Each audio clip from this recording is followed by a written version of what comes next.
Like the Players' Championship in golf, Indian Wells is often called the fifth major in tennis. So it would be easy to conclude that because Jack Draper has won it, he will inevitably go on to win a real major. But is that the case? Or does he still face big challenges ahead if he is to secure one of the sport's biggest prizes?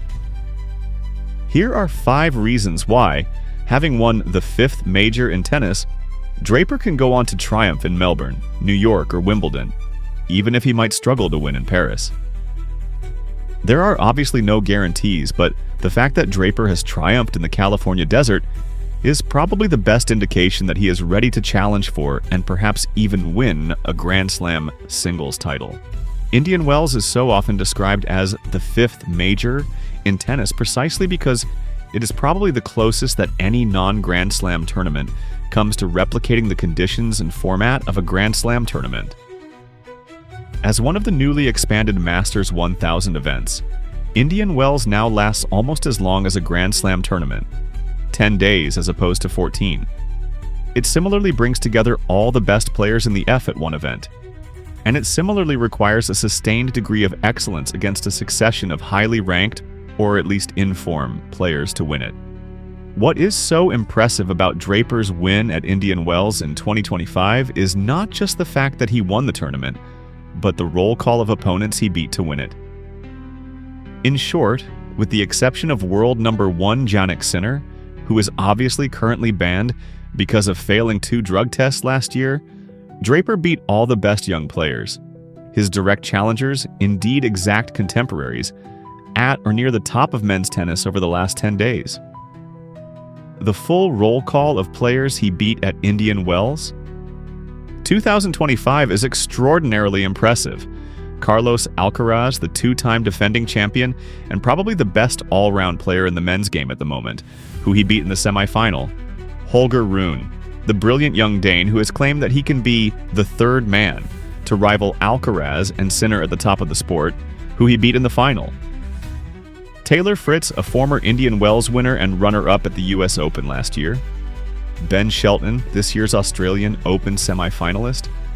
And João Fonseca, the 18-year-old Brazilian who so superbly won both the 2024 Next Gen event and the Argentinian Open in Buenos Aires earlier this year. That is a list of opponents comparable to, or perhaps even better than, the list of opponents that a player might be expected to defeat en route to a major final. So, having beaten them all so convincingly in just over a week, Draper can be hugely confident that he can beat a similar caliber of field at a major, especially with the day's rest between matches that a slam provides. Arguably, what was even more impressive than the tournament victory itself, or the list of opponents that he beat in Indian Wells, was the manner in which Draper performed throughout the entire event. In effect, he looked like Jack Draper Mark II, or JD Mark II, for our age of abbreviation. Ever since he reached the Wimbledon boys final in 2018, nobody in tennis has doubted that Draper has all the basic, or rather highly developed skills to go right to the top, especially his prodigious lefty serving and gigantic forehand. But doubts have persisted about both his physical well-being, caused by a succession of injuries over the last few years, and his mental strength, prompted by his failure to hang tough in the toughest of matches, such as the US Open semifinal against Jannik Sinner last year. Indian Wells 2025 will have done much to dispel those doubts, even in Draper's own mind. First, he looked almost like a completely new version of himself physically, with none of the nagging strains and niggles that seemed to have bedeviled him before now. He moved beautifully throughout the tournament, both freely and easily such that it was impossible to remember a more mobile Draper. Equally, he twice failed to serve out in matches against Fritz in the last 16 and against Alcaraz in the semifinal. However, on both occasions he was lucky, or talented, enough to be a double breakup. And so, having lost one of those breaks, he regrouped spectacularly to serve out at the second attempt. That showed impressive mental fortitude to go alongside his newfound physical resilience. He is inspired by Andy Murray, but not under the same pressure.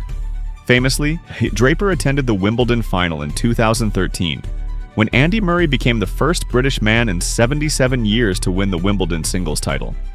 So he has seen firsthand both the extraordinary pressure that is placed on British players, particularly male players, at the home of tennis, but also the incredible joy they can generate for themselves and the entire nation by winning. Fortunately for him, Draper will not be under the same kind of pressure that Murray was under before he won Wimbledon, or indeed any major. It is arguable that no athlete anywhere was ever under the kind of pressure that Murray endured in trying to end Britain's near-century-long search for a successor to Fred Perry. Obviously, there would still be huge pressure on Draper, or any other British man, trying to follow in Murray's footsteps, but it simply cannot be as great as the mountain of pressure that was placed upon Murray. Like Murray, Draper's best chance of converting master success into major glory should come on the faster surfaces of Melbourne, Wimbledon, and the US Open, where, of course, he has already reached the last 4. And like Murray, it is unlikely that he would ever be able to replicate his fast surface form on the slower courts of Roland Garros. However, having proved over the last week how capable he now is of transforming his game, it is no longer inconceivable that Draper would do well at the French Open too. In the post-Big Three era, there will be more chances to win majors. This is probably the biggest reason why Draper will have an outstanding chance of winning a major to go alongside his Indian Wells success. The Big Three of Novak Djokovic, Rafael Nadal, and Roger Federer effectively locked down men's major titles for 2 decades, only rarely allowing other players, notably Andy Murray and Stan Wawrinka, to claim the sport's biggest prizes. But in the post-Big Three era that we are now in, only Djokovic survives of the 3 tennis gods, and even he is surely getting close to retirement. There will almost certainly be many more opportunities for more male players to win major titles. It is true that in 2024 the 4 majors were shared between Sinner and Alcaraz, but there is no guarantee that that will continue in the future. For one thing, Sinner is having to complete his drugs ban, which will mean that he misses a significant chunk of the season before the major doubleheader of the French Open and Wimbledon later this summer. Being Sinner, he might return as if nothing had happened, but being human, there is at least the possibility that he will experience some initial difficulties on his return to the ATP Tour, and especially at the majors. Even more importantly, for all their undoubted greatness, it is surely impossible for Sinner and Alcaraz to exert the same vice-like grip on the majors that the Big Three exerted for so long.